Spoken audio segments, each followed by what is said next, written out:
So, last we left off, I just want you all to keep in the back of your mind. Do you all know DJ Khaled? Popular DJ. That's okay. Yes, That's okay. I'm Another one. familiar. Just keep that in the back of your head. Yeah, just keep that in the back of your head for right now. It's gonna come We up the later. best music. We the best music. Keep that in the back of your head. Last we left off, we're in the hashtag void. And the hashtag void smells funky. Ozone. Crazy pull. Also, there's a coppery taste in our mouths. I'm sure that's nothing. Nothing I can think of tastes coppery that would in any way signify something bad is happening. But it's fine. It's fine. We're in an alternate version of the hideout. And everything is maybe a little bit fucked up, maybe a little bit yucky. There's also a guy in the corner just straight up chilling. A strange, tall, dark figure that refuses to yield to illumination in any way. He cannot be lit. He refuses to be. He loves the shadow. He drinks it up like soy sauce. He's a freak. He's a freak that drinks soy sauce. I just want to keep that. Everyone, there we go. There we go. Awful 10 out of 10. The cuck corner, crazy pull. Yeah, I didn't see a chair, but I don't think you need one. He can stand. This is a really awful side note, but you brought it up. Anyway, real true story. One of my friend's friends was invited to a party of, say, a sexual nature, and they didn't want him to participate at all. He was giving people rides, so he stood in the corner, Blair Witch style, until he left. And that's a real true story that happened. Anyway. So he came and left and never came. Got it. He came, left, and never came. Amen. It's almost more embarrassing for him. Right? He's an awful person, to be fair, so don't worry about him. But he's basically that guy. He's cuck cornering it. He's Blair Witching it at the orgy. Do I know him? I'm kidding. Sorry. Different question. Anyway, back on task. Back on topic. We're chilling in the void with the guy in the cuck corner. It's not an orgy, and it won't be, because the vibes are too bad. Some of the refugees, which I think really brought down the vibe, appear in sort of statue form around us. The people that were in the bunker with us are now statues in the room. We hear a voice in our heads, always good things, that says, "A choice was made. Ooh, a thread pulled. You think you're weavers of your own fate? Bitch, be fucking for real." That last part was an ad lib, but the vibe was basically that. One of the statues crumbles and a scream rings out. Bad. Not good. I'm sure that nothing happened to that person's fine. Anyway, this guy's a bitch. Lilkia, which I would call real life human, or not human, real life tiefling bitch repellent, was like, I have experience dealing with insufferable men. Give me 1 second. And was like, "Patron, speak to me, my darling." And Patron was like, Sir, I'm going through a tunnel. I can't. I'm sorry. Very distant, very strange, not good. So instead, Lilkia, Isaac duo, dual wield divine sense and detect magic to get a vibe on things. Lilkia has to do a con save. That's cool. Never mind. She's throwing up. Less cool. We get a sense that there's a bit of necromancy magic, a bit of abjuration, a bit of evocation, and very prominently divination magic. And this is where DJ Khaled comes in. Boom, another one. Statue, gone. Boom, another one. Gone again. 3 people, all dead. Voltaire deciding inaction is not okay. We're going to do something. Wanders into another room, like finds a way to get into another room in the void, and then is just completely split off from the party. Can't get back. That's cool. There's a mirror in the room that starts cracking down the middle. On the left side, Voltaire, as we recognize him. On the other side, a figure. It looks kind of like Mike, but sort of different. Zolgren, ancient, weird, something. Voltaire chooses to let the mirror halves fall, and the room shifts into a black void by Voltaire, and he disappears. He's back in the normal hideout, thank God. And people are freaking out because there's dead people on the floor. 3 people are dead. Yippee. We love it. Lukia throws out an Eldritch Blast later to try and get that bitch again. And it almost catches Voltaire. That's confusing. Oh well. DJ Khaled. Boom. Another one. 4 people. Unconscious? Dead? Not sure yet. The strange figure seems to be not Zulgrin in a strange twist of fate, but not from Veridar either, which is really interesting. They're from a sort of like parallel Veridar, not an alternate universe, but like a consistent or a concurrent world that also exists right now in like the same time as us and is like sort of us, but a little bit different. It makes sense in my head. Don't ask me to explain. Isaac tries to do a little scry on the figure, like a reverse looking at you instead of you looking at me, but can see through the eyes of this figure a reflection of their mouth as they grin. It's got pale gray skin, yellow, gross ass teeth, and a decrepit looking hand with a bunch of rings on it. And I was immediately like, oh, awesome. Every super cool, nice, morally neutral, super chill guy in Dungeons and Dragons always has scary eyes, scary teeth, and a scary hand with rings. Anyway, Isaac just hits the floor. Boom, goodbye, and goes back to normal world. DJ Khaled, another one. 5 people this time. And we learn, awesome, they're all dead. It's not unconscious. They just actually dropped completely dead on the ground. Super cool. We have basically a layered sandwich of counterspell, where we counterspell, then Lukia counters a counterspell, and then the counterspell gets counterspelled again. We try punching. Punching doesn't work. Sad face. We can briefly see the outlines of people, and like a flash of light coming out of the people that drop dead, as though kind of their soul essence is like leaving them in the few moments before they die. Gorm decides to play the, okay, well, you're a coward, that game, and seems to lose, unfortunately. He starts attacking Lokia and himself. We have to pull the, no, Gorm, this isn't you. You're not like this. It's delightful. In the real world, the door that previously housed the mayor's office and the mayor herself, not the mayor's office, but the underground bunker room the mayor took as her office, basically. It's now a stone wall. That's cool. There's a sound coming from behind it. Zora, the council, Cece, all in there. We're like, cool, great. We start hammering it because we have no other options, and we'll get through it eventually. Willow gets out of the void, with an ominous sort of, maybe wait for more people to die. Bye. That's really cool. 5 statues remain in the void. We're about to DJ Khaled another one, but first, we take a good look at some of them. We got Umtash, we got Korra, we got Isaac, which spells disaster for me. Not good. Lokia decides, okay, let's get down to brass tacks. Let's do this shit. Screams to her patron through a throat full of blood, which was bonkers, by the way. Her patron responds, girl, I'm fucking trying. Give me a minute. So she's like, okay, enough waiting. I'm gonna start fucking wrecking house. So Lokia goes batshit insane and just starts crushing shit. The being gives us a little bit of context. The Zulgrin invasion is seemingly another test put in place by this being or overseen by this being. We're not sure. They control us and are testing us, but they're also testing the Zulgrins, or they're using the Zulgrins to test us. It's like some sort of sick jigsaw trap, except there's no funny puppet. Anyway, they decide bringing up Loki's daddy issues. This is cool. Low blow, but all right. And then we get a really cool rise and find the lost city between cities. Huh? And then Lokia wakes up. We're back. There's new statues, Zora and Cece.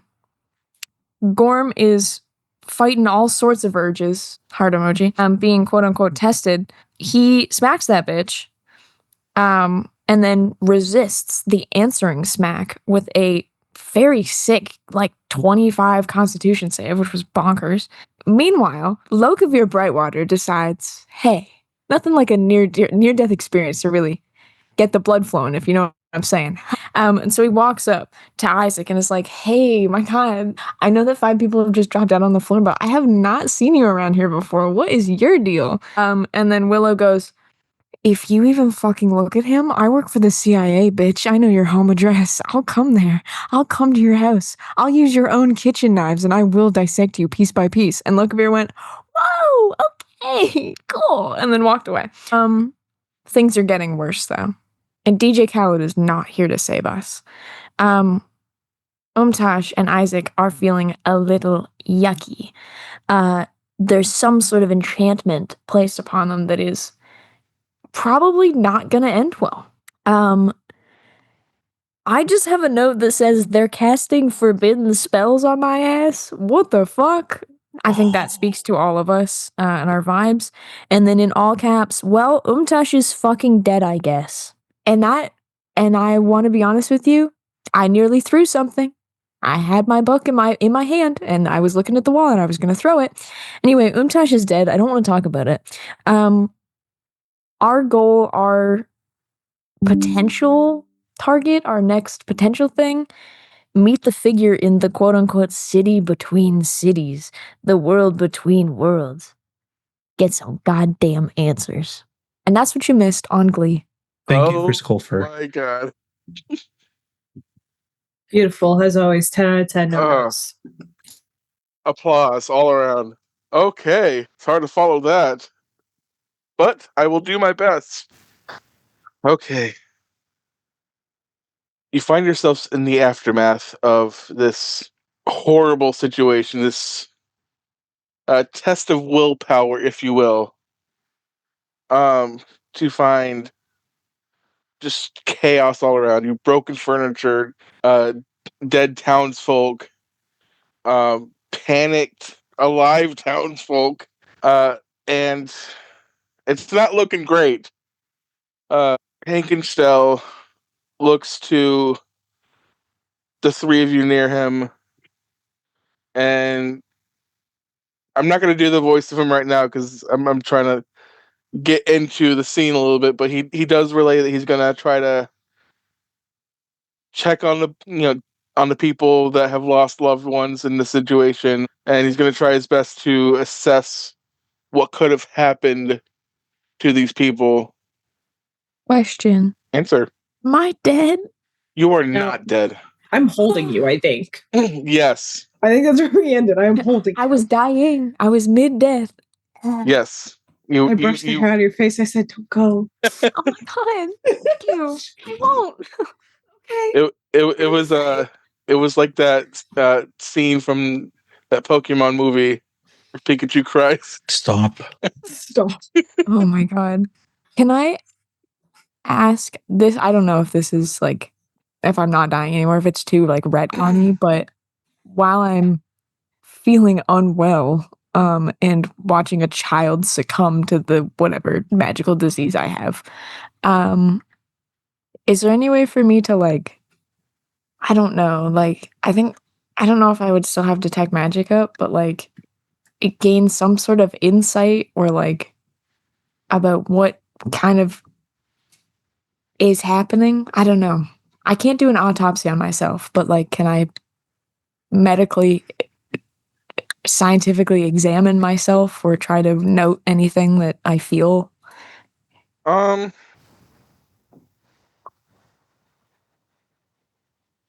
Give me 1 second. What you feel in those, what you think are final moments, is it's hard to explain, but it feels like a part of you, like your soul maybe, if you believe in that sort of thing, is prying its way out of your body. It's not painful, but it's also not pleasant. It's very, for lack of a better phrase, out of body. That's so nasty. That's cool.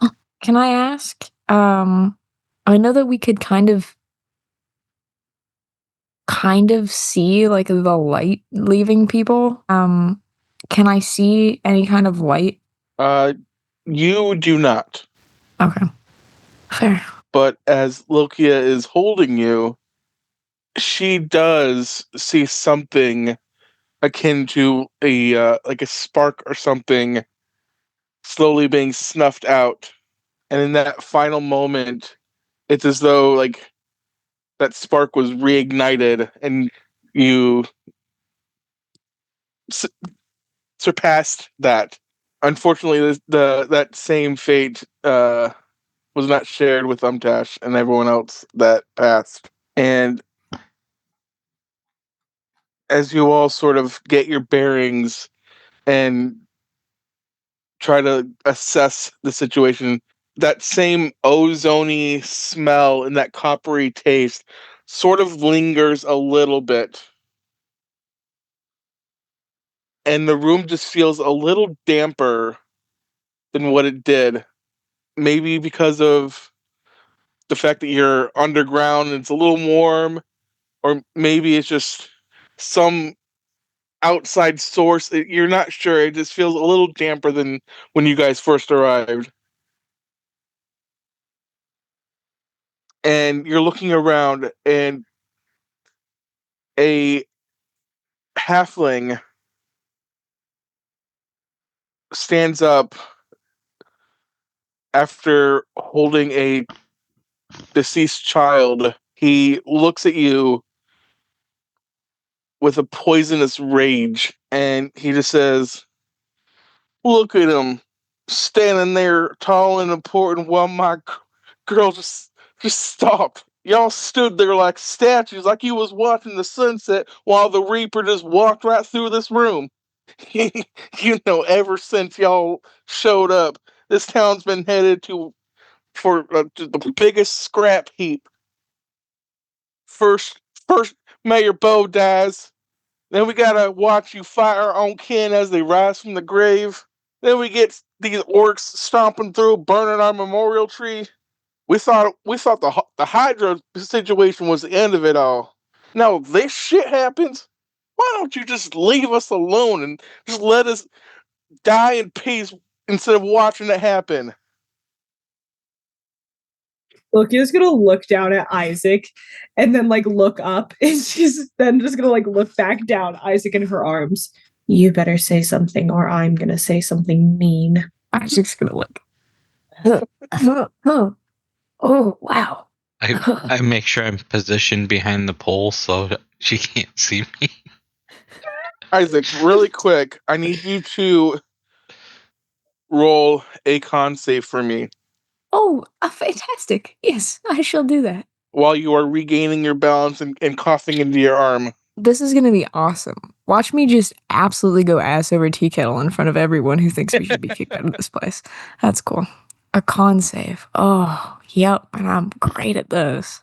Hey, could be worse. Could have been a strength save. The dice didn't even roll on my screen. Uh-oh. All right, hold on. +5 because I'm holding you. And I have my paladin-y spirit about me. Contrary to popular belief, I still have that. The spirit, the Holy Ghost is within me. Am I okay? Or do I die? Or do I die? Yes or no? Yes or no? Am I infected? Do I have a strange disease? Am I coughing worms? That'd be kind of cool. That would be kind of cool. Bad, but kind of cool. Oh, bro, that's sick. I sent you a private message. I'm so scared. Every time Dave sends me a DM, I get very scared. You could do with that information as you will. Ooh. Okay. Interesting. I'm gonna hide that. I was just about to ask you. Yeah, I'm gonna hide that. Okay. I'll like. And I guess I could let Voltaire and Lokia roll insight if you want to. So Lokia, you're just so entranced on fighting back the urge to just cuss this halfling out that you don't really notice much. But Voltaire, you notice Isaac cough into his sleeve and just kind of hide a little bit, but doesn't seem too off. Just seems like he's trying not, trying to hide a little bit of phlegm on his sleeve. Don't cough on me. I'm trying to hide. I shift a little bit so I look less conspicuous. I'll just put clasp my hands behind my back or draw my cloak over my shoulders a little more. I'm gonna look at Lokia real quick, just a glance, and I'll look out at that gentleman. Where is he? There he is. I'll look over at him. I know that none of us can even begin to understand how much loss has fallen upon your fair town and all of the fine people who live here, and I know that we cannot even begin to understand the feeling of losing this much. But I know that whatever we have come here to do, it is in the faith and honesty of goodwill. I know that that doesn't mean much because it feels like all we've ever brought is trouble, but I know it looks that we bring the trouble, but I promise we chase the trouble to try to contain it.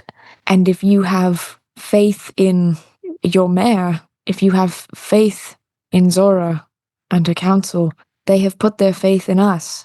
Please know that I think I can speak for all of my friends when I say that your continued survival and happiness and prosperity is all that we want. Even now, even though we are tired and bloodied, there is no respite. We have had no respite, and we will take none until some sort of solution can be found. And I know that that will mean nothing to you in the wake of your grief, and you have every right to be angry, because if I were in your shoes, I would be angry too. But please just have faith in your mayor and her decisions, her council, and by extension, have faith in us. And I'm gonna kind of lean back and put my hand just on. I was going with Lokia's shoulder just to make sure I don't fall down and look like a dweeb. Yeah, as you say this, Lokia is just rising anger in her hearing these words. Sorry, I'm about to go off. She's going to stand still enough that you can lean on her. She's going to take her axe off of her back once again and slam it on a table, maybe breaking it, maybe not, who knows. And she's going to look at this halfling, and she's just going to like point her finger very pointedly. Is that what you really want us to go? Because we can. Because, I joined the Spiderweb when I was a kid. I've been working behind the scenes in this town more than you know for longer than you know. And you think it hasn't hurt me? Seeing the only place I've called home my entire life torn to the ground. Seeing everything I worked to build torn apart by these things. You think I'm okay? You didn't think it hurt me to see everybody die, to see the only man I called family die? Knowing I couldn't do jack shit to stop it? Yeah, wherever this place is headed with us, maybe it's bad, but it's headed a hell of a lot worse place without us. So if you want us to go, we can. Then I'm just gonna pick my axe back up and just kind of lean back. Your choice. And I mean that sincerely. Your choice. Holy shit. Sorry, everyone. If you don't have inspiration, I'm giving you inspiration for that. Yeah, I'm shaking. Holy shit. Sorry. I'm gonna keep making eye contact with this guy as I just put my axe on my back. I cross my arms. I just look at him. And Isaac would be able to feel that Loki is literally shaking with rage. I peek my head around my little corner and I'll be like, just to clarify, did you actually see him walking around the room? He's going to give you a look that's sort of akin to are you dumb? And he'll say, it was a figure of speech. Okay, just clarifying. Again, y'all were just standing like statues. And then people started just dropping. You want to compare your losses with ours? That's fine. Whatever. Perfect. And what did you do? And this town was quiet, was peaceful. We had things going well for us here. So But then nothing. Okay, got it. but then y'all brought your adventure in trouble here. No, I'm with her on this one. Like, we've went up the bat for your town here. If you don't want us here, we'll leave. But It's not that Good we luck. don't want y'all here. We don't want the plague y'all bring here. you think we bring it? Like she said, we're pretty much hunting it. So it's here with or without us. Correlation, not causation, dumbass. My friend, if a tornado fell the land, do you think the people chasing it brought it forward? We are in a war, and a war is won by hundreds of hands, not by two. We all have to do our part, and we have been doing our part, respectfully. Yeah, what they said. Where's Zora right now? Did we get that wall open? Yeah, A little bit. do the walls come back, or are they still kind of like shimmery? No, it's a legit like stone wall that you guys sort of smashed through Okay, a little bit. A little bit. but there's a hole to see through. Right. Well, I can get in there. Any of you guys? That halfling just goes back to sobbing into his dead daughter's body. He has no other words to say. Willow is just holding on to Tash and just hugging Renrose close. And as the last of the heat, I guess, leaves the body, I go and to this halfling, I kneel down to their height. Listen, you feel the need to blame someone? Fine. Does it feel better if you say that these people, us, caused the death of your daughter? Is that going to make you feel any better? Is that going to bring her back? You have every right to be angry, as they said. And if you really want to put it on us, use that anger and that power to stop this thing. That's it. If you don't want us, then do it yourself. We can work together, but not together. It's another choice, another path that you can lead. We're going to believe that what we're doing is what is for the better of everyone. For you to feel better, to blame us and use us as the villain in your story, then go ahead. Just don't blame your inaction on us. Your daughter was very, And he interrupts very you adorable. in mid sentence. He says, Her name was Shelley. Shelley. She was the one who was always loved collecting seashells by the lake, right? I've seen her. Beautiful child, you should have been proud. Do you really think that your daughter is going to be very happy with you? Trying to pin the blame on everyone. I think she'd just rather that you know that she's gone now. Acknowledge it, feel it, however you need to feel it, and continue moving forward. Your chapter doesn't end here. You still have lots to go. What to decide now, that is what's going to keep your daughter's memory alive. Keep the memory of Shelley alive in you. Whatever you do, because I know you love her that much. Heck, your outburst here shows that much. So, and puts a hand on this guy, and I want to try to see if I can flood him with the memories that I know, because Willow has lived here for a while, right? I mean, yeah. He's probably seen them around, talked to them at some point, and For like a few months to like a year ish. Yeah. And I want to do like a bit of like a modified memory on him in a positive. Oh, I want him to remember, yes, it's grief, but I also want him to refocus his anger on all the beautiful times that he's had with his daughter and use that to fuel his whatever he needs to. I don't know why I just decided to use a 6th level spot, but you know what? Sure. You know what? I love it, and I love the context of it, and Because Lord knows that's the only other way I can use my high level spell slots without Thomas says, no, I'm just going to counterspell it infinite times. Dave. Sorry, I guess I was supposed to cast that, wasn't I? Yeah, there you go. I'm going to roll a save, but I'm going to roll at disadvantage. Thank God he failed. Yeah. Thank God he failed. Okay.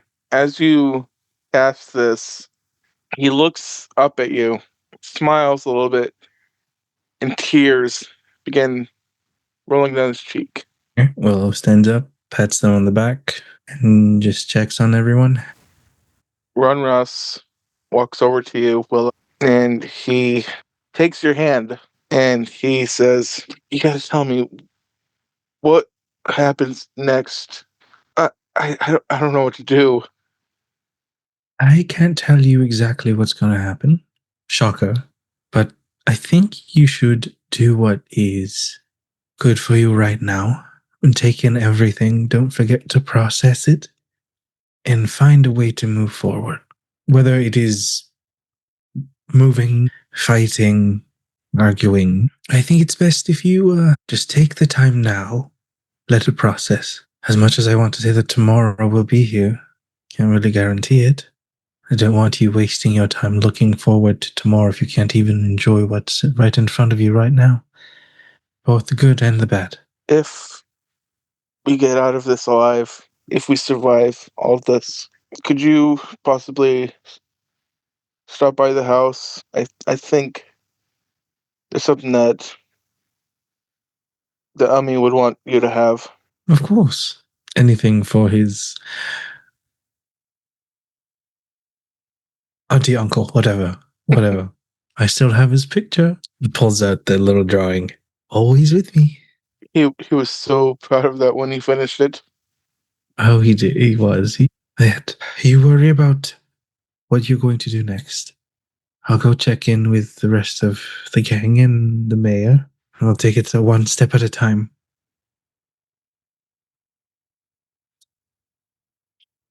Doesn't pat him back and goes towards the team. And as you're leaving, he says, or as you're like leaving away from him, he says, "Thank you for everything."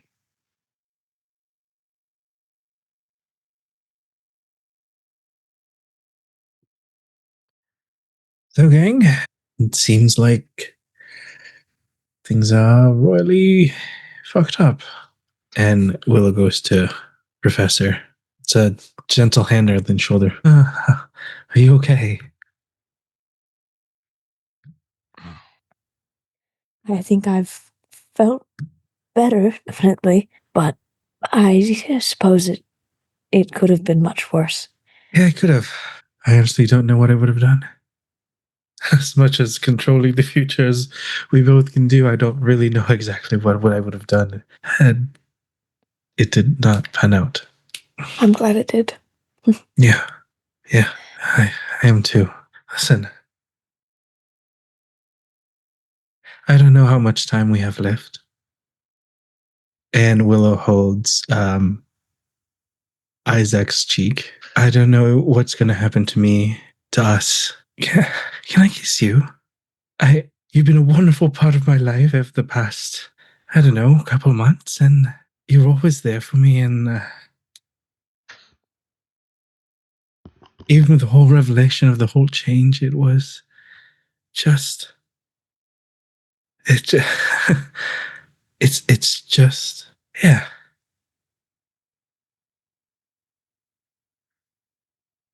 Isaac's gonna kind of look around at all of the people and all of the just the air of kind of dim, the dim of the light, and look back at Willow and still see despite all of the darkness in the room, that Willow still shines as they always do.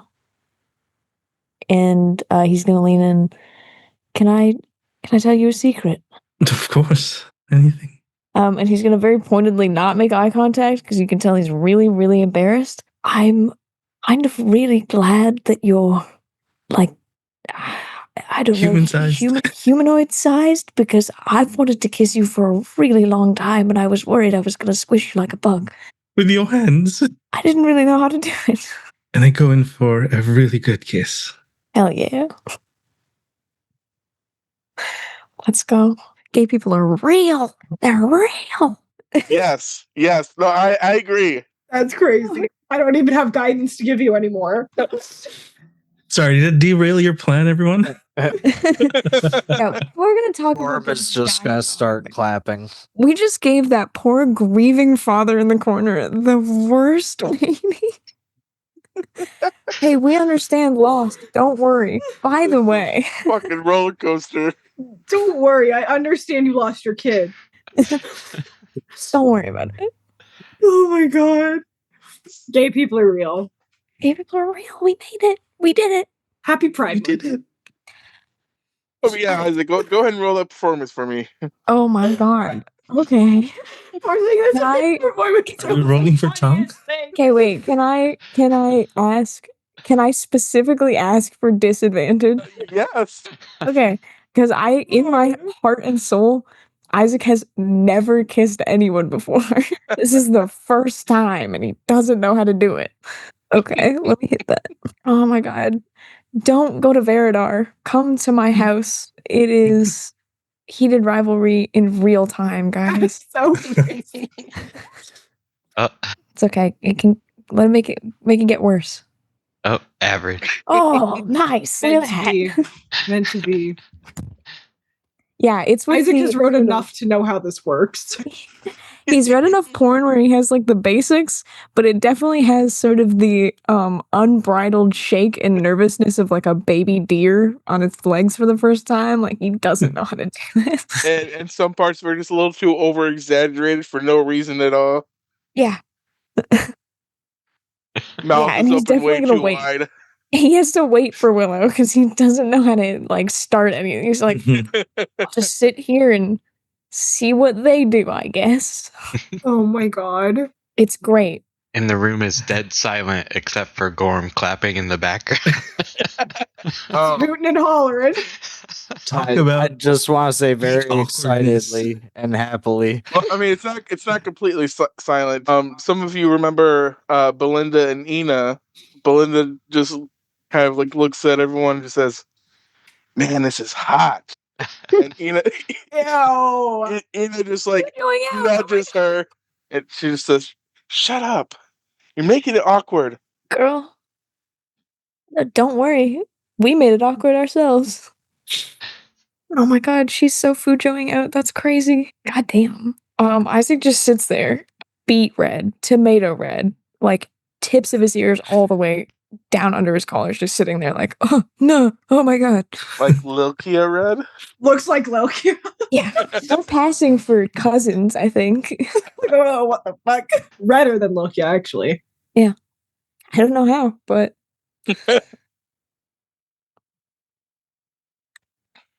Holy shit! I guess okay, you'll take care of him, right? And I give Professor a kiss on the forehead. My dear sweet professor, we're going to work on this. We need to make sure we survive this. All right. just nodding. And does a little, and then moves on to Voltaire and Gorm. Gives him a big kiss too. He moves on, meaning, here we go. Hey, 2 for 2. It's a custom from where I'm. It's a custom. So we Lee's all have to green. make out sloppy style. It's Yeah. custom. Yeah. My culture. Man, they do things really different on Zulgrim. Well, Voltaire, you're steadily picking at that wall, right? Yeah. Yeah, I'm still working on it. And Gorm, you're applauding, just sitting there, clapping awkwardly. For far too long. Happy my friends are happy, okay? Well, Voltaire, go ahead and roll strength for me. I don't have any of that. Well, I mean, Oh, you're gonna need it. I gotta find my character sheet. Oh, just straight strength? Or athletics. You want to do that instead? No, it's the same thing. Oh, okay. Well, two. I mean, you're got a couple pebbles here and there, but you're not really making much headway through this wall. Scratching at it. Pretty much. While this scene is taking place, this lovely romantic scene, you feel the large shuffling of Hank trying to squeeze past you to examine these bodies. And after everything is all past, he lets out a little, curious. Just spill it, Hank. Don't wait for us to ask for you. Just say it. There's no signs of what could have caused these deaths. At least nothing that I could sense. Explain. Well, I've been a medical practitioner for the past Yes, we know. Just get to the point, old 87 man. years, Get and to the not once point. have I seen anything like this. That's all I got. Great. So does that mean it's more physical, mental, spiritual? That's the thing. I can't tell. If only we had someone who had access to godlike power to maybe investigate this. Oh, where can we find someone like that? You don't have to be facetious. I was going to ask for your help, but you had little romantic situation, and it would be rude of me to interrupt. Fair, but I wouldn't know what to check. The only question I would have raised is whether or not this was a physical, if there was a physical attribute that would cause this, something that would attack the brain or the mind, or if the actual soul was lifted from its body and, displaced where it needs to be displaced. Closest I can do is maybe check the mind to see if the remnants are still there, but anything more than physical is, not my forte. Well, I'm not much of a wizard myself. I'm more of a natural magic sort of person. But I've seen a few wizards in my time. Do you happen to have any sort of magic detecting spells that you could possibly use? That might be of handy in this certain situation we have here. I mean, I do, but you believe this is magical in nature? Well, it's not physical in nature, so it's gotta be metaphysical or magic in nature. That's what my hypothesis is. I do have something like that, so we'll try it.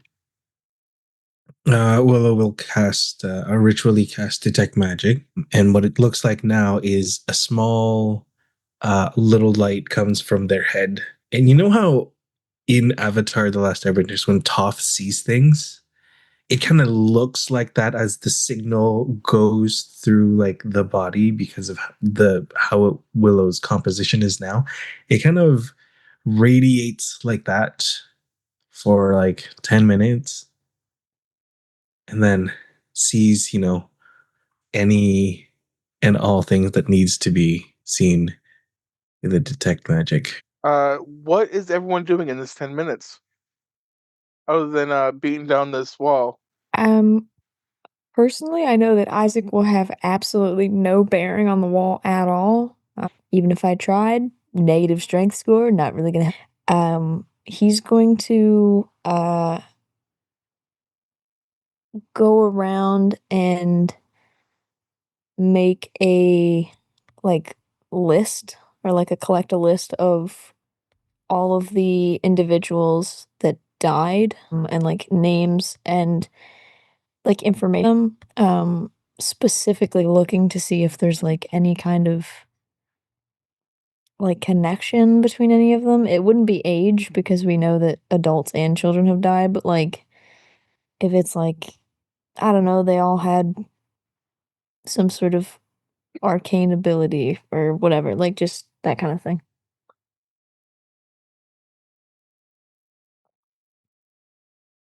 Bu- bu- bu- bu-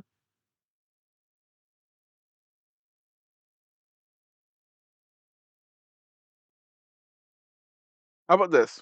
Let's take a 5-minute break. I gotta run to the restroom, and when I come back, we'll address everything. All right. See you guys in a bit. Yep. I'm Do you here. guys want to see what vessel I was given popcorn in by my darling roommate? It's a Obviously. saucepan. Hell yeah. My brother used to do that whenever we were younger. I'd ask him if he could get me water, and he would find the most absurd thing he could to bring me water in. My old roommate used to do that as well, and one time he brought me a delicious glass of ice water, except the glass was the entire thing that goes on a blender. It's like this big. I was like, dog, what the fuck am I gonna do with this? Drink it. Beautiful. You So drank nice. it, Listen. didn't you? I did. Sorry, just having myself a delicious string cheese. Beautiful. Don't worry, Zora. I'll have you out of here in 2 or 3 days.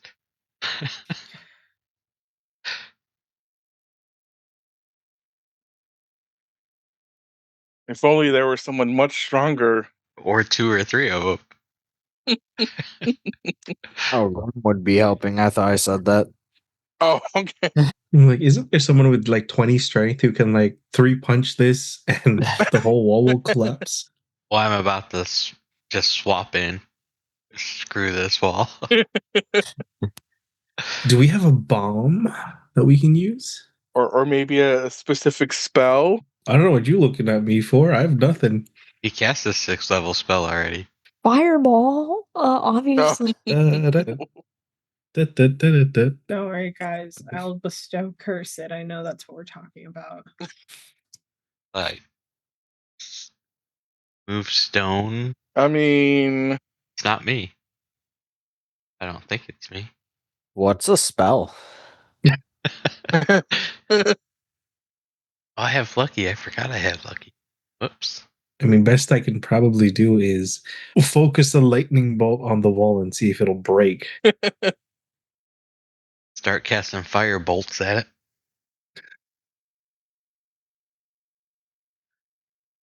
Wait, Willow? Was it Willow? Or Philippe that knows the back parts of this of what? tunnel area? I mean, it was Willow, Voltaire, I think. I've been here, yeah. Yeah. I think We you guys know- explored a little bit. We know what goes if you go down, right? Or up? Is that up? Considered up? You talking about like over here? No, other way. No, For that's- where Zora is. That's the poop hole. No, this right here, it literally just like a little wall. It's a little there's- balcony. Yeah, it's just a little balcony. It doesn't go up anywhere. Okay. Yeah, I tried establishing that when there was like I mean, I don't think. Yeah, we went up there looking around. There was a blood Yeah. trail. That's where Cog was. Yeah. Cog Borgin. That's where you guys found. after raiding his desk. So you think. Anyway, I'll start with the detect magic. So, Willow, what you detect, it seems magic in nature, but you're not sure, like the school of magic or anything. But what you feel while detecting it is a cold rot. It doesn't smell like decay. It smells more akin to expired ink on old parchment. Ink expires? It can actually.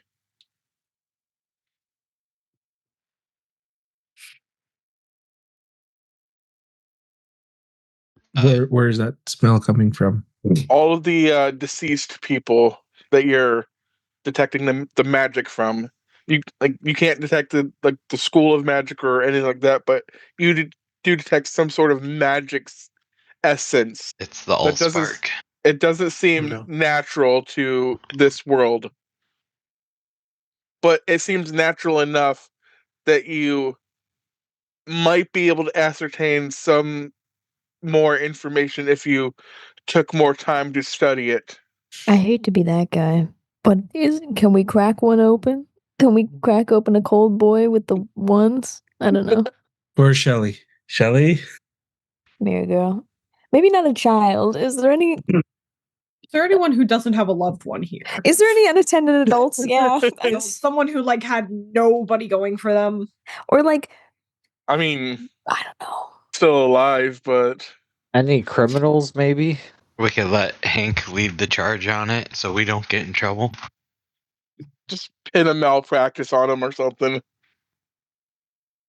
Is it worth divine sensing these hoes again? I would say that Lokia would know that it wasn't really worth it. Okay. Yeah.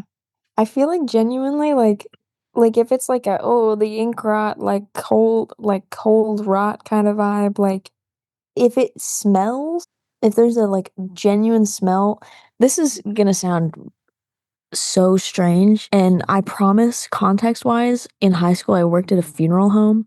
Yeah. And so if there's a smell coming off of them that early, it's like there's gonna be a visual thing, like a cue inside where a system has like gone wrong. So I feel like if we this again sounds awful, but if we cut someone's head open, is there gonna be goo in their brain? Maybe. Maybe. Soft launch that idea to Lokia. She'll crack someone open so quick. I do agree.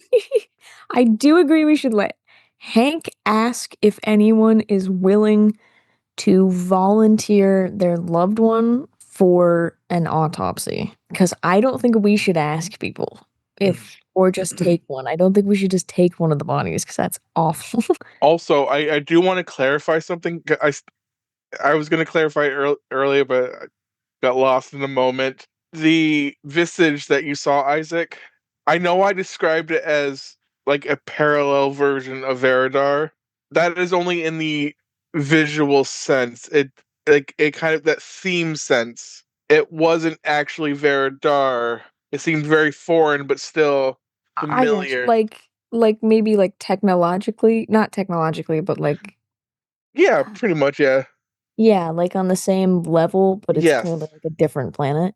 Like there were things that I Sure. recognized, like there's grass and maybe not grass and trees, but there's like Torch lit or lanterns, whatever. I got you. I got you. A reenactment feeling. It seems familiar, but also very foreign. I got you. So I just wanted to just reiterate that a little bit, just so that way nobody was like led astray. Like, oh, it's a parallel universe. It's a totally different sort of vibe. I got you. It's like it's not the upside down from Stranger Things. It's like It's its own separate thing. yeah, it's like a different. Okay, that makes sense. That makes sense. Okay, maybe that'll kind of help in the discoveries going forward. I got you. He's on a different planet. A different they're not okay. They're Yeah. same, but different. They're same but Yes. different. I understand. I got you. And Isaac sort of touched on it a little bit last time about like a multiversal sort of concept. And I would say that Isaac, being as intelligent as he is, would connect those two dots together. I got you. Like this might be a different universe of sorts. Okay, can I ask a clarifying question? Sure. Okay. If we're thinking about the universes like layers of a sandwich and it's like bread, meat, bread, and we're on the meat level and we're like one dot on the meat level, is it from my understanding that he is on a separate dot on the bread level or on a meat level too? He's on another sandwich. He's on another sandwich. Whole Oh, other sandwich. whole other sandwich. He's far, far, far away from us. Okay. As Zolgra would be probably on the condiment level of the sandwich. I got you. Between the meat and the bread. I understand. Still in the Okay. same universe, Yeah. just a little bit further away. Just like a half step up, slathered on the meat, but not quite Yeah. fully on the bread. I get it. Okay. Like you could travel to Zolgra eventually. You can't Yeah. really travel to this other place. Yeah, it's like Traditional, a different reality altogether. And a different sandwich. essentially. He's like on the God sandwich that looks down over the other sandwiches, it feels like. I mean, no, he's on just a normal sandwich. That's It's a norm- our lives are being ruined by basically a guy with a day job in a different planet, in a different reality. Like, he works in an office and he's like, well, time to get these two chuds to fight each other. Anyway, Time to get going to these my two wife and chuds. kids. Cool, man. Honey, Brenda from HR was a total bitch today. She said to me at the water cooler, she said, you can't just make two planets on two realities fight each other for fun. I said, it's not for fun.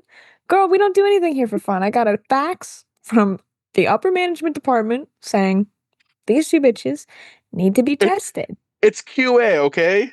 Yeah. Our earnings in Q3 were bad. Listen, I don't do anything for fun. I'm being paid to be here. And Well, that's not what it says with your payroll. the real villain was capitalism all along. Bradley Mulligan. Brennan Lee Mulligan. Yeah, real. Anyway, I think we should ask Hank to get a volunteer for the autopsy because I think they're gonna drive us out of town Frankenstein style if we just steal a dead body.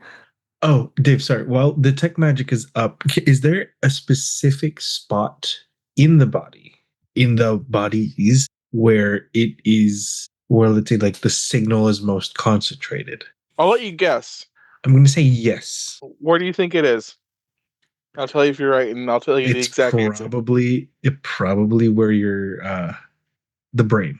Yes. Specifically in the brain. Can you tell me exactly where in the brain? Well, I'm not much of a doctor myself. It's in the brain. Medulla oblongata. Medulla oblongata, hippocampus. I didn't really pay attention to that part in school. Frontal lobe. Okay. The cerebral cortex is memory. Frontal cortex. Med school student is laughing at you guys. The amygdala. You're doing amazing, sweetie. The Padme Amidala. What'd you call me? Nope. I mean, she died too.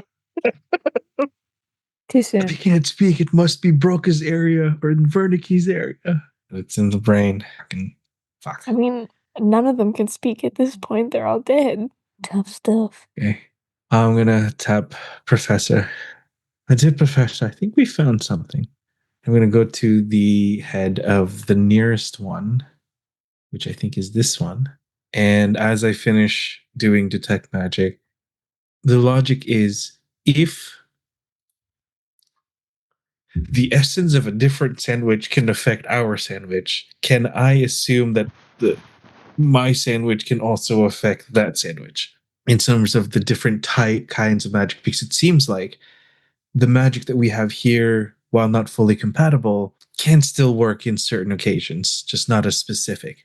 So I'm going to try and use and identify on the brain at that specific area to see if I can trace a name and a solid effect that has happened. Look at and see if we can get a name, condition, idea, a solid through line of what happened. Oh, real. Because identify tells you if you touch a creature under condition, it tells you what condition the creature is. Yeah. That makes sense. Not that sexual frustration's out. We're good. We're back. We're locked in. We're locked in. Here. So there are no spells currently affecting it. But as I mentioned before, there was a spell that did affect it. You can identify it as a spell. You're not sure what spell it is, but you know from the signature of how spells usually work that it was a spell that took hold of these people. The spell that spell took hold of each and every one of these individuals. Yes. No, that is the spell effect, and that is the closest thing that in our sandwich, what we would call it. But because there is still magic affecting it in the present tense, can it be reversed? Is that something that within the scope of our knowledge, something that we can identify?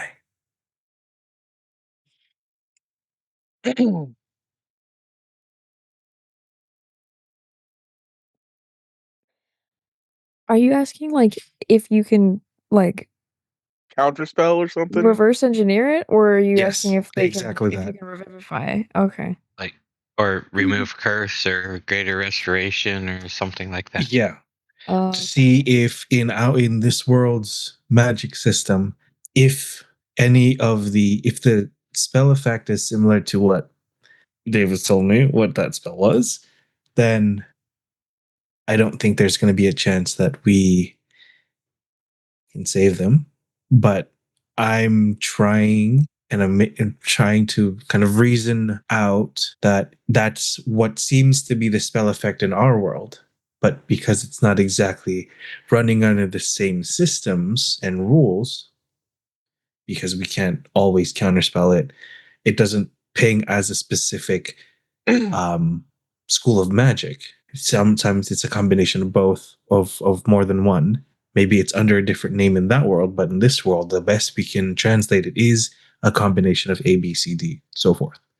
So I'm thinking, can this be reverse engineered or tracked in a way that the effect is the same as, I'm just going to say it, power word kill? Can it be, if the effect is that, but still have lingering process? Because if it's power word kill, I should not have been able to see anything.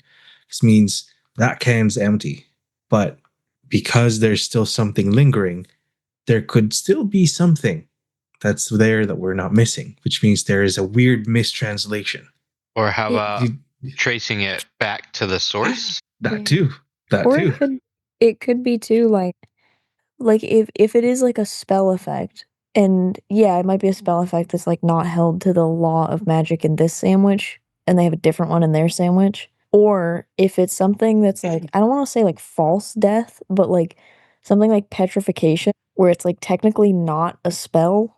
It's like something that happens. It's technically a condition, and it wouldn't. I don't think petrification reads as like a school of magic because it's a usually an effect that like a creature puts on you. I know that there are spells that are like petrify, kind of like flesh to stone or whatever, but like the Gorgon, when it hits you with that, I think it's like just an effect. Even if whatever, like even if I'm wrong, like in sort of like a false death way, or like a, you know what I mean? Like they've just taken the souls and they're still out there and could be put back in the way that you can petrify somebody. I get you. I get you. That's the logic. That's the logic, that it's not exactly what we think it is, but the closest thing we know is that what we see now. So that's, yeah. Oh, sorry, you talk. No, but this is kind of like above table discussion of like what I'm thinking of what you do and reason out. A couple of options, because I'm me and because I have different spells now. We can check to see if they're really dead. A way we can do that would not be good, and nobody would like us for it. But I can animate dead. I say we don't go with that one. Is an option if we want to check and see if they are really dead. I have 9 diamonds worth to my name and a couple of spell slots. We can try revivify. Would not love to do that, but I do have the resources for it. It's been More than a more minute. than a minute. Oh yeah, you're so right. Just kidding. Has been more than a minute. JK. Okay, wait. I just want to. Well, you guys can discuss, but I would like for Willow to roll Arcana for me, please. Oh my god. While you're trying to figure all this out. Okay. I have another idea too. If this Go for 16. I'll let you guys continue, and then I'll adjust the roll after. if I kind of pull everybody into a circle, football huddle with me real quick.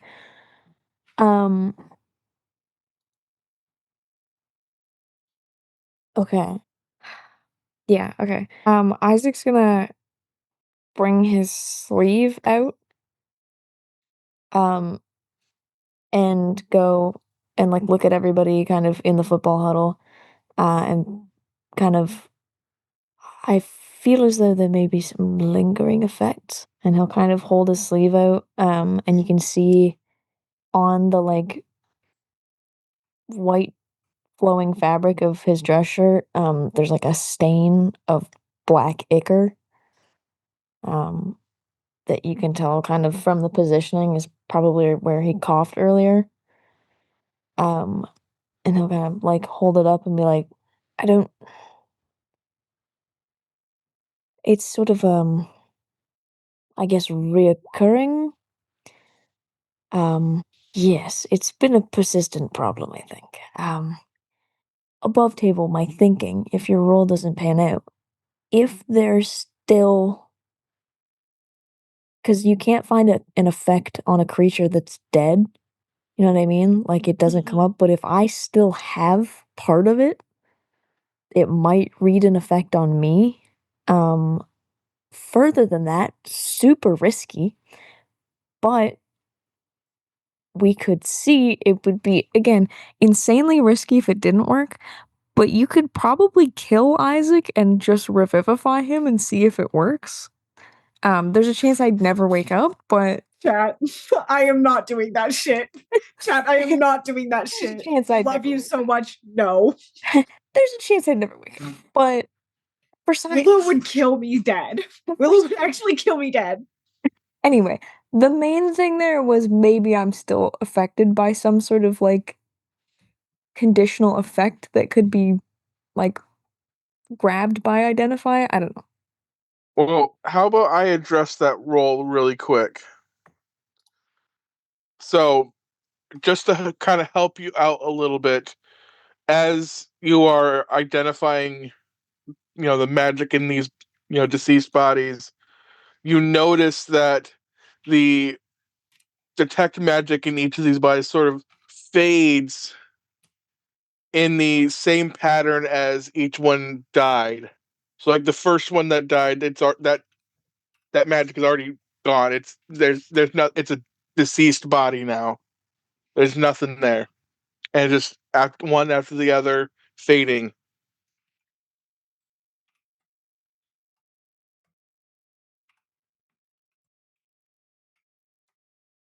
Okay.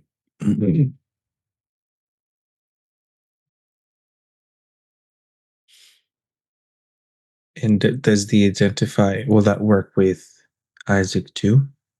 If brings anything? No, you don't see anything other than the condition that Isaac was mentioning with the sleeve and the black ichor. And I Have we will. seen? Oh, sorry, go ahead. So was that Gorn or Altair? That was coming from Isaac. No, I heard someone speaking. Oh, No? Okay. So we've seen this before, right? a few times, yes. I would say enough to really recognize it. That means this is an over a sudden influx of that essence. No. So the only thing that you're detecting off of Isaac right now is just that one ailment. You don't detect anything that you've detected on the other bodies in Isaac. Yes. So regarding that ailment, because of how sudden it is, it seems now it would look like a sudden influx of it. No, Correct? No. no. Okay. Isaac is dealing with something totally different from everyone else. Ah. Okay. And which, having identified this, you've seen this happen many times. For Isaac to still be standing is quite odd, considering how fast it takes people usually, Mm-hmm. and considering one of the Svains seems to be very old. What? One Oh, of the oh, one of the ichor stains.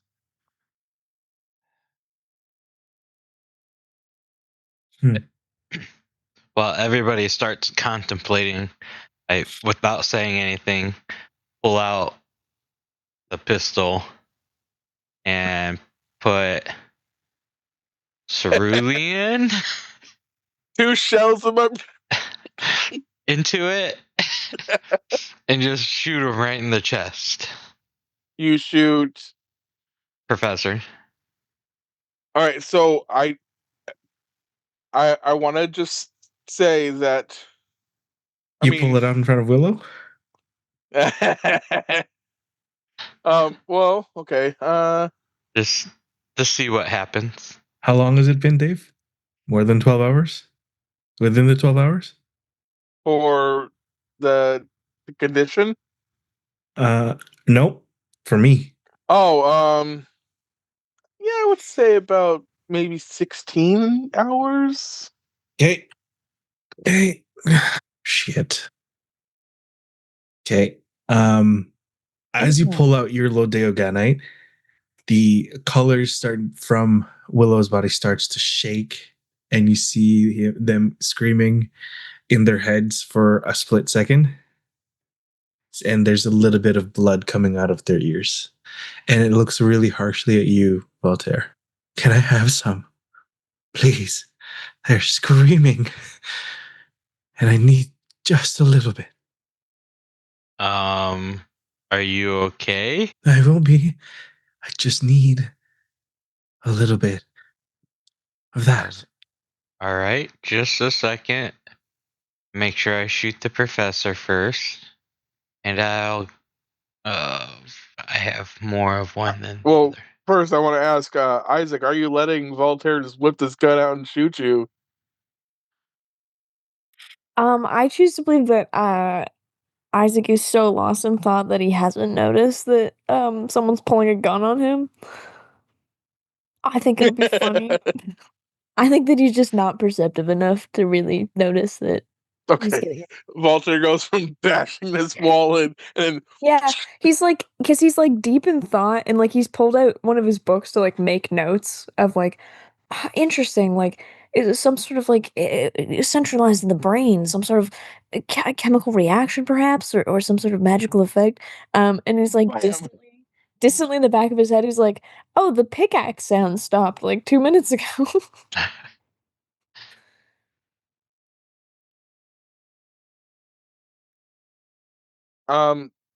Voltaire, roll insight for me real quick. And I guess Lokia, you can roll it too if you would like. All the Oh, insight. holy shit. None of Okay. the. Yeah.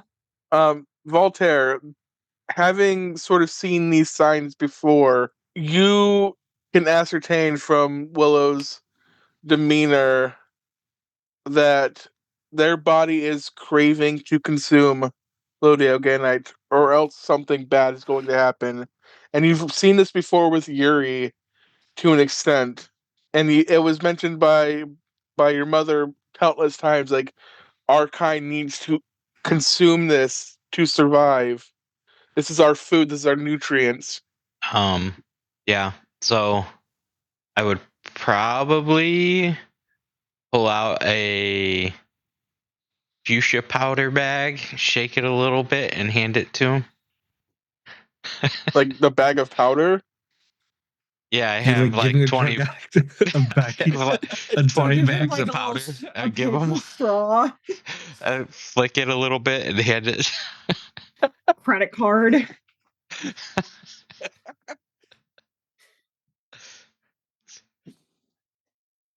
I guess. Well, how do you react to this bag of powderized Lodeoganite being tossed to you?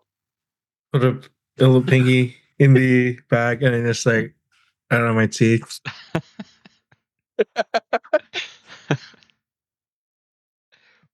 Is that how you do it? Is that how you absorb Lodeoganite in your body? You start it like, are you treated like crack? Well, you poured some of it on your hand, right? Yeah. No. I just put a little of the pinky in the bag and then just put it on my teeth. Oh, okay. Yeah. Does it help? Does it feel like it's helping? Not as much as you would like for it to. Okay. All right. I give him a real crystal then. Yeah, Mark. The fiend. I'll take it. Whatever color it is. You want cerulean or fuchsia? Up to you. Oh, I ask you. Fuchsia. Sure. Okay. And I'll toss back the powder exchange.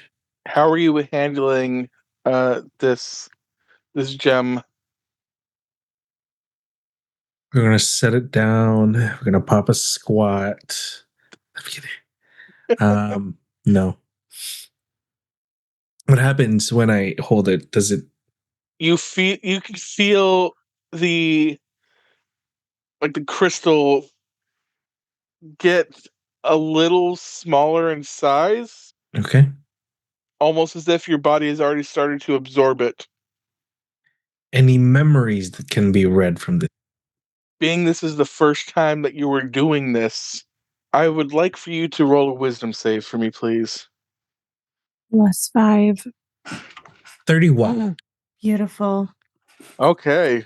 What you initially get from sensing the memories is a cacophony of like thousands or millions of memories all at once, and you're able to sort of like push through the mental anguish of that to filter through them, almost like you're, digging through a file cabinet of sorts. Is there anything in particular you are trying to look for? A connection to that piece of shit.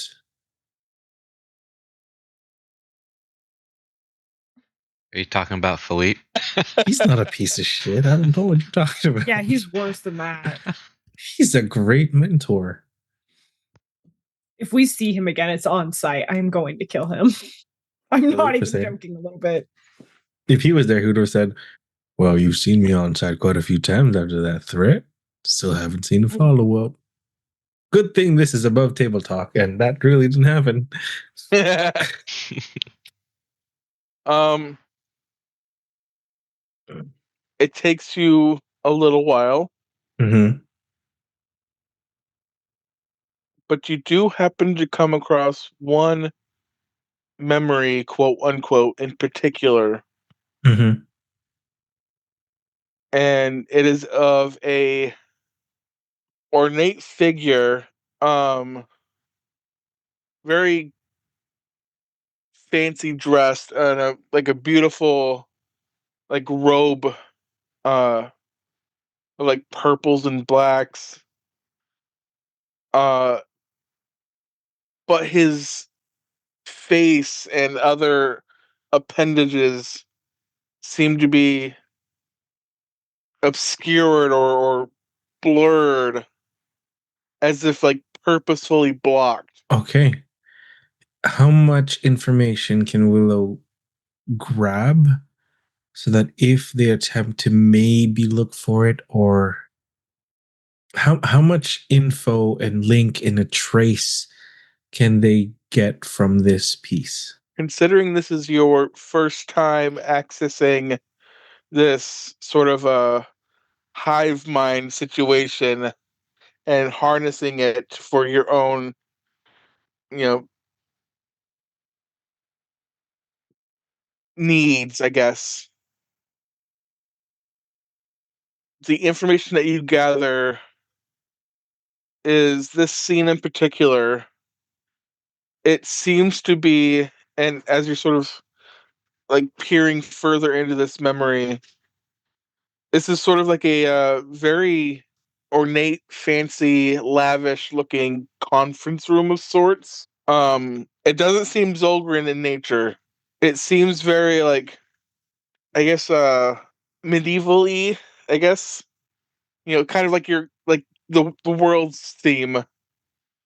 Um, Again, just the same description I gave to Isaac. It seems familiar yet very foreign, and it seems like this is the home of this robed figure. The same robe figure that was messing with us. Yes. Okay.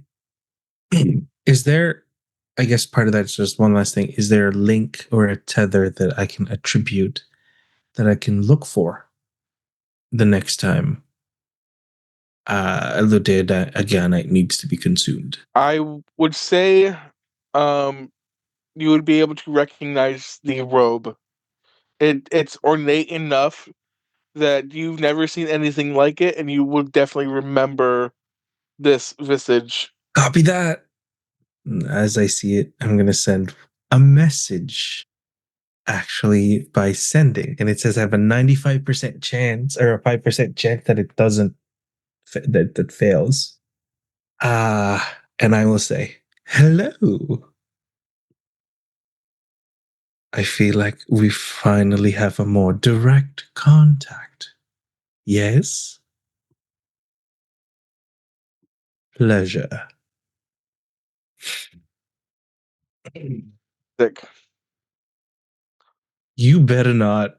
While Willow is casting this spell and trying to communicate to whoever they're communicating to, you can see a bit of blood start to drain from Willow's eyes and nose.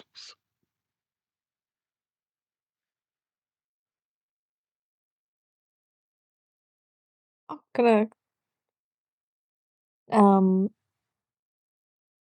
just use my fucking Kalistar mind link to Willow to just gently let them know that they are bleeding. At first, it seems just like a little bit of blood, but the longer that Willow continues with this message, it gets more and more. Like there's more and more that comes out, and like a steady stream almost, and blood begins to drip onto the floor and down Willow's robe. I'm gonna shake them a little bit. Yeah, that was only a couple of words. That probably took a couple of seconds.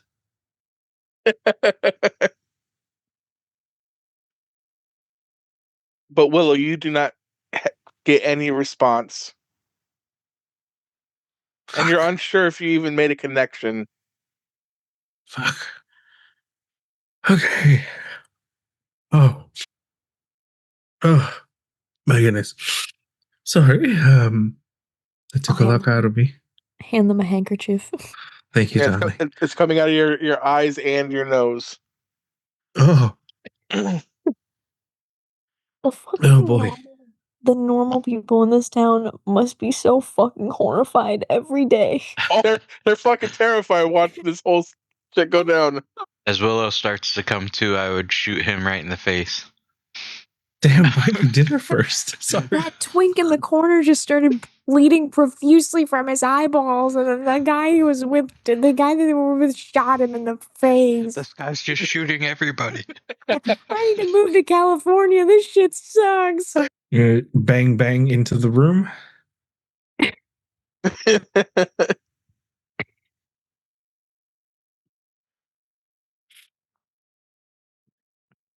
What happens, Dave? I got shot. What happens?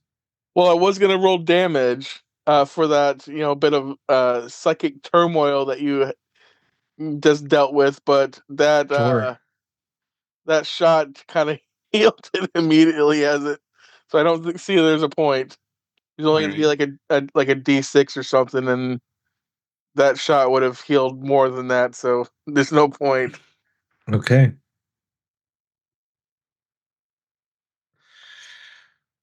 Thank you, boss. I thought I had a lead. Oh, you're welcome. Just let me know when you need me to shoot you in the face again. That's probably going to be a lot more in the near future. A lot more.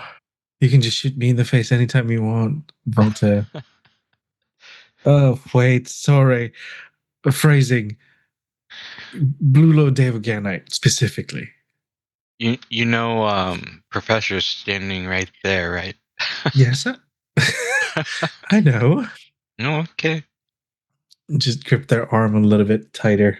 Speaking of my darling professor, you're hiding something from me that I thought you would trust me enough to assist you with. Alright, I need to pause because me, Freddie, was thinking of a really unsafe joke, I'm not gonna lie to you. Do it. Tell it. That's crazy. Not now, not in front of everybody, God. Oh, okay. Sorry, get back in the game.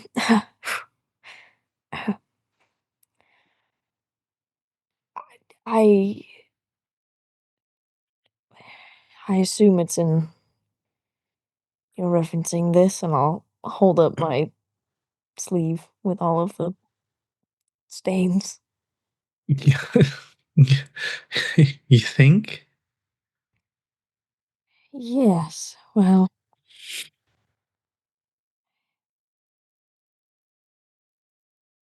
I am sorry I didn't tell you earlier. As I'm sorry I didn't tell everyone earlier, it just sort of seemed like it didn't really do anything other than give me a bit of a cough, and then we sort of had like a week-long period where we barely slept because there was always like another thing sort of erupting out of the ground or space or sky to just kill us instantly. And it was sort of like, well, I'll deal with that later. And then, yeah.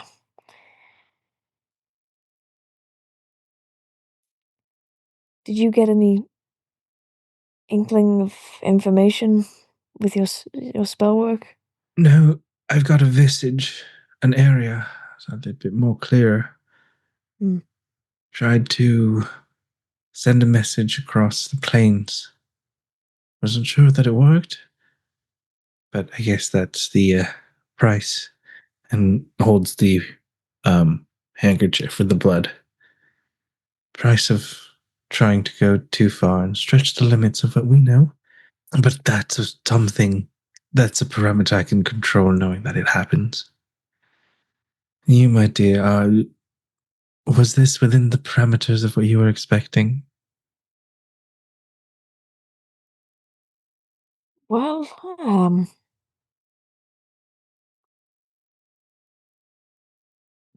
correct me if I'm wrong, DM, but didn't the first one was the first one after I like mind linked with the little dudes in the microscope? I can't remember. No, the first one was a little before that, Oh, okay. but you really started to take a notice after that had happened. The whole mind leak thing. Yeah. So it's been a while. It's been maybe almost a month. Real. Okay. Yeah, well, I sort of started to notice it more. Do you remember when we were in Tarthano's laboratory and I used his machine to examine a piece of organisms inside? Sort of hard to explain, like parasites, but not parasites, like it was a living, and I connected to them with my mind and hoping for some context or help or information. It was when we were trying to, and well, I suppose I had a door in my mind, and the hinges were on, and I mind linked with a hive mind, and I sort of kicked the door clean out of the frame. Sort of opened it, I think. I'm surprised, though, remiss and absolutely morbid as it is to say it, I'm sort of surprised it hasn't done worse. All I've seemed to have gotten is a, a cough and a malaise from time to time, a pain. But we've seen other side effects in other people, so I don't know what separates this from them. I don't like not knowing. I know. Me too, but slowly, yes, we'll learn to live with the mystery for a little bit. We'll figure it out. We're two smart cookies. Might have to dig deeper, more in a more private setting to see the inner machinations of this thing, but Oh. Yes, well, I'm seemingly. I hate to jinx it and say fine, but you're here, and that's all that matters to me right now. I can touch you, you can talk to me, I can talk to you.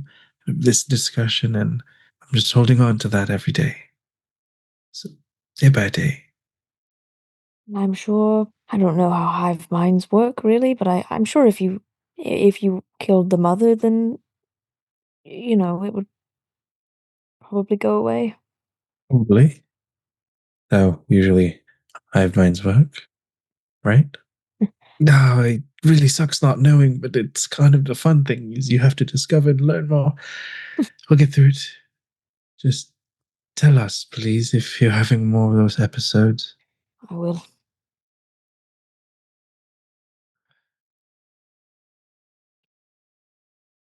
And just hold Isaac for a while. I'm gonna watch Voltaire slowly chip away at the wall with a little teeny tiny pickaxe. I guess Gorm is helping too. Gorm also has a teeny tiny little hammer. No, he's using his grandfather. Folding chair. He's just beating the shit out of a brick wall.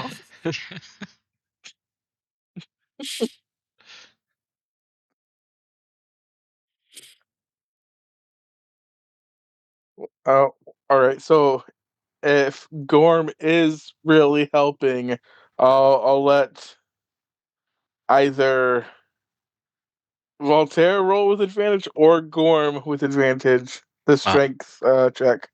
I'm gonna say Gorm. On it. I'm standing like behind him. Maybe that one? No, that one. He's just like punching through all of it. Doesn't care. That roll. I One have more. no idea if that. Okay, just roll. Okay, 17. It takes you, a little bit longer, but with Voltaire's help, the time is shortened just a little shorter than what Voltaire would have had. And you manage to get enough of a passageway to fit a medium-sized creature through. Like, hey, you did it. Perfect. Yay. All right, Zora, you can come on out. Where's Cece at?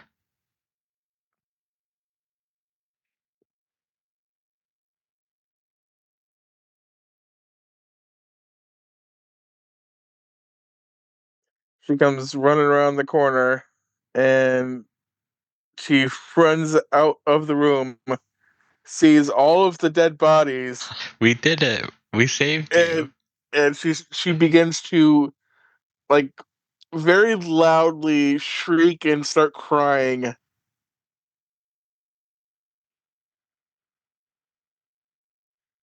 And Zora beckons her back into the room area.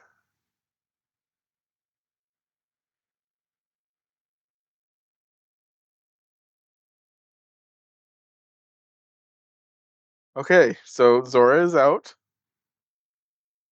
um, of the room, and she shares her appreciation. She also takes a little bit of a stock of current situation because she wasn't able to before. And you see a sort of demeanor shift in her.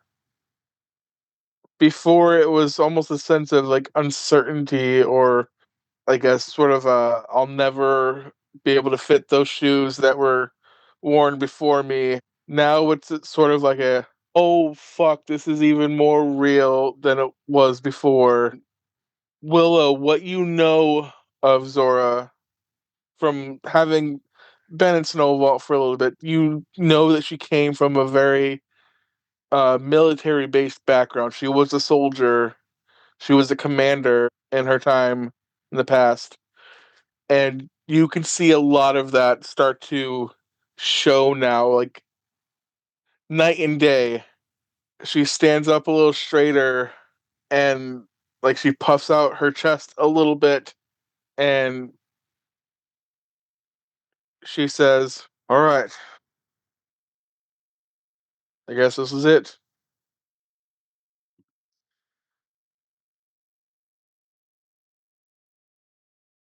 Time to put up or shut up. Let's get the ball rolling."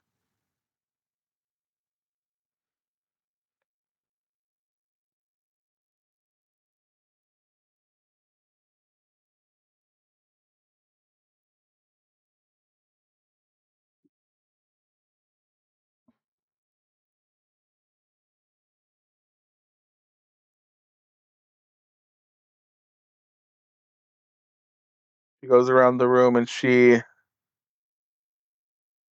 starts to talk with the people who lost loved ones in this scenario and give her condolences and try to be the person that her people need her to be.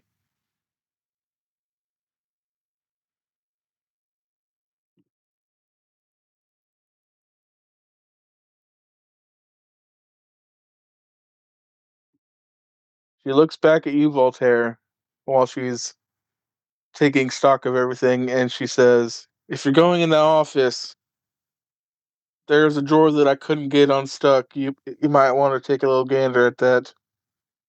Will Might do. be something in there." I'll make my way that way then.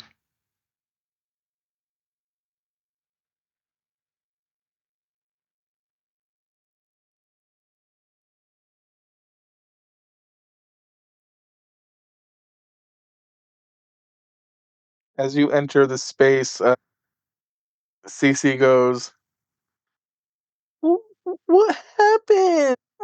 Why my friend's not moving? We're Why still trying to figure that out. why Um, is everyone sad?" we were attacked while you guys were locked in here. We don't know exactly what happened.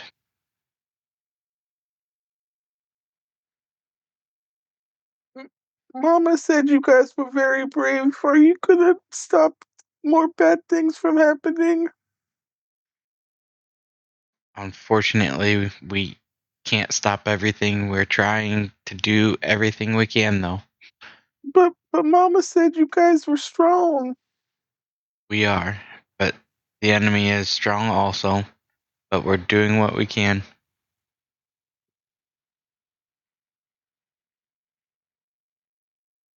I, if you're looking for something, I saw Mama trying to pry open that drawer right there.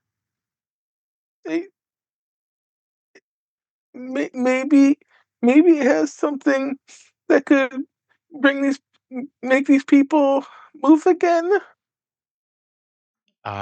Which drawer? This one right here? She points to this side of the desk. The other side? Yes. Okay. Try opening the drawer. It seems locked. Um,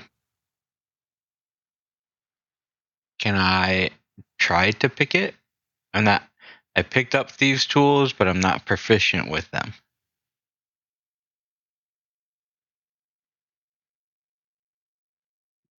Just putting that out there.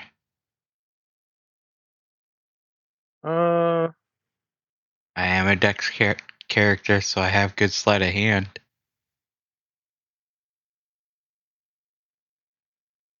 so I guess you could roll a just roll a d20 and add your dex modifier to it.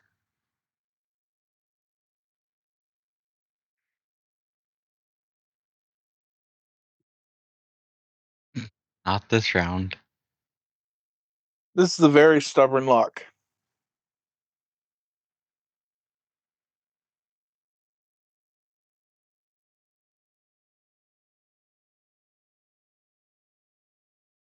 I know, I just couldn't see. I cast light on it. I want to let you try again, but I just want to get a sense of what everyone else is doing during this time.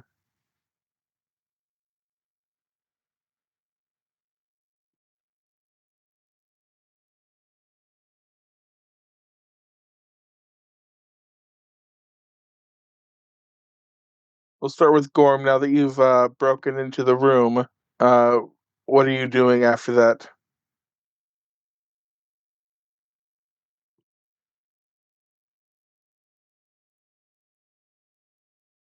If you're saying anything, Gorm, you are muted.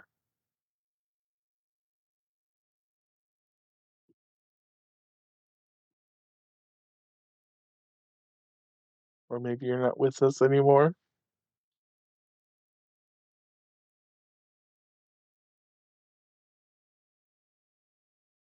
Okay, moving on. Lukia.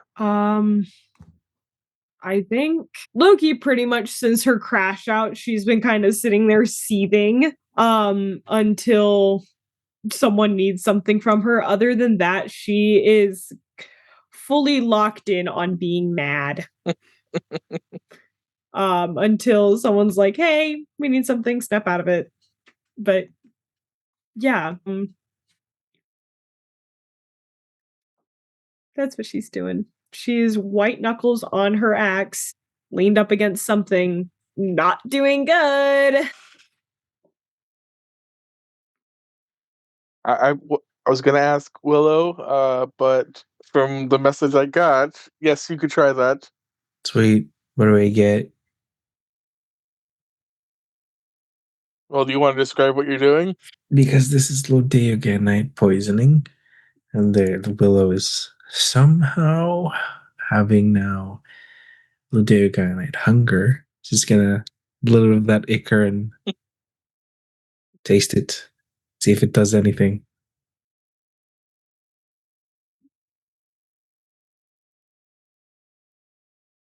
And if it works, we're gonna have to fade to block more often.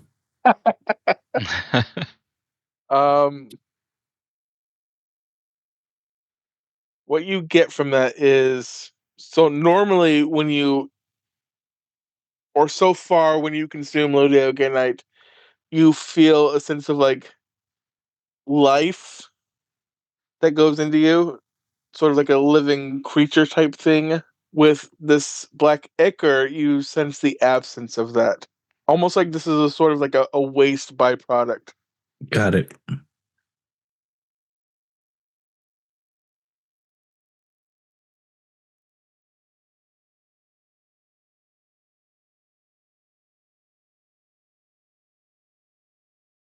Well, I'll let you try again, Voltaire.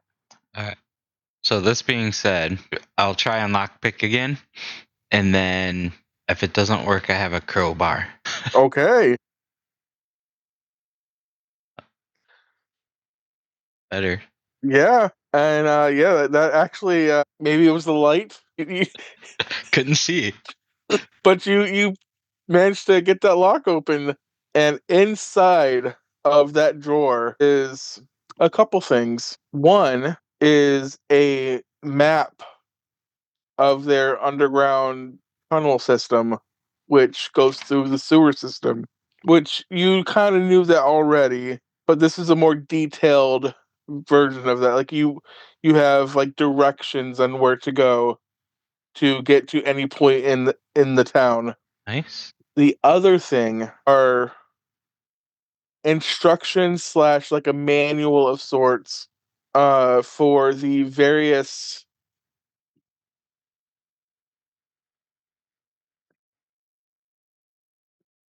traps that could be triggered uh in an emergency. So there's some traps that are listed inside of the hideout. There's some that are listed in the tunnel system, and there are some listed towards the entrance of the hideout. And it's like a detailed manual on how to arm and trigger them. Nice.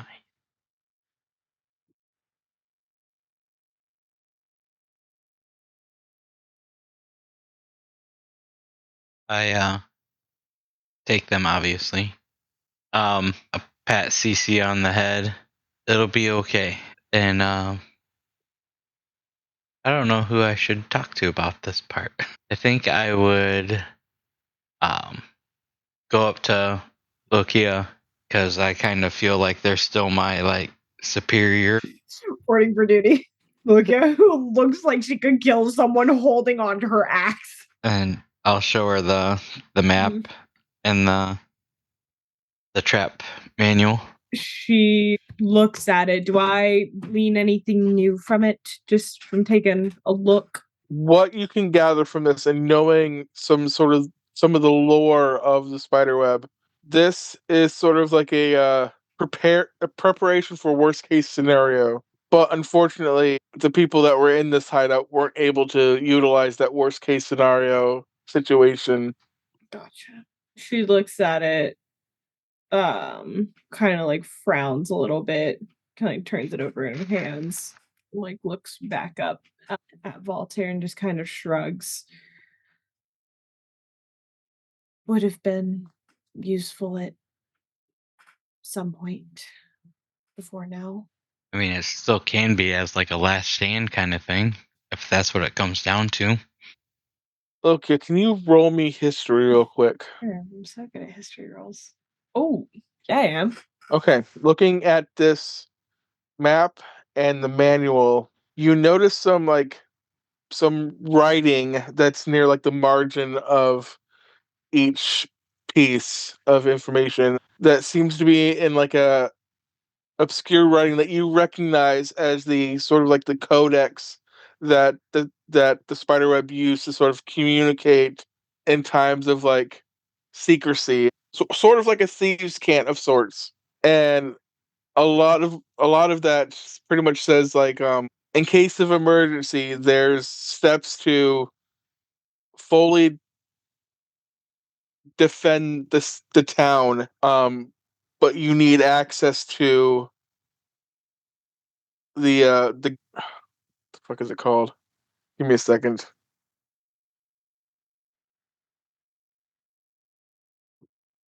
Like the guard hall area.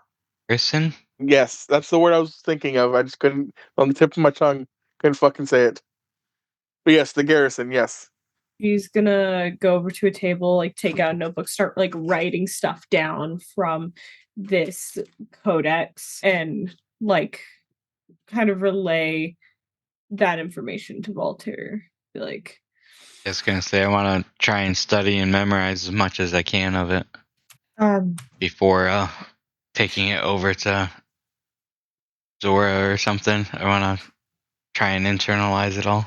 yeah, Now- she'll kind of write down as much I- as she can. I will say there's a lot of what's written in that cant that you're not really able to like really understand. You studied it a little bit, but you never really got a chance to fully learn the codex. There's some obviously there's some phrases and some instructions that you can glean out of that, which I've relayed to you, but there's still some extra bits in there that you're not able to really like understand what it means. Yeah, she's like kind of writing what she can down, like looking back and forth between them and just kind of like mumbling over like to Voltaire while she's writing. We need access to the garrison. There's instructions to defend it, but I don't know everything. Lester was going to teach this to me, and then he died, so that's that. Still writing down stuff. The last stand in here, you're gonna have to get, and then she'll gesture with like whatever she's writing with to all of the people in front of her. Those idiots on board if you want help with that. And then she'll just kind of like hand it off. I've taken note of everything I want. Yeah, I mean, for us to have a chance, we need the town to stand together. So as much as I want to say we can fight it, we need help. Gonna have to get them on board with that. Doesn't seem like they want to stand for much of anything right now. Yep. I mean, I have a feeling we're fighting regardless if they're behind us or not. But we'll do what we can, and then I'll bring it over to. I'll beckon Professor and Willow and Gorm and bring it over to Zora. Or actually, I can call Zora over because we're all gathered around already. Be like, maybe we should do this in the office. How about this? I'm gonna end it here. I will see you guys next week. Yeah. Bye. See you next week. Bye. Thank you, Dave. Bye bye.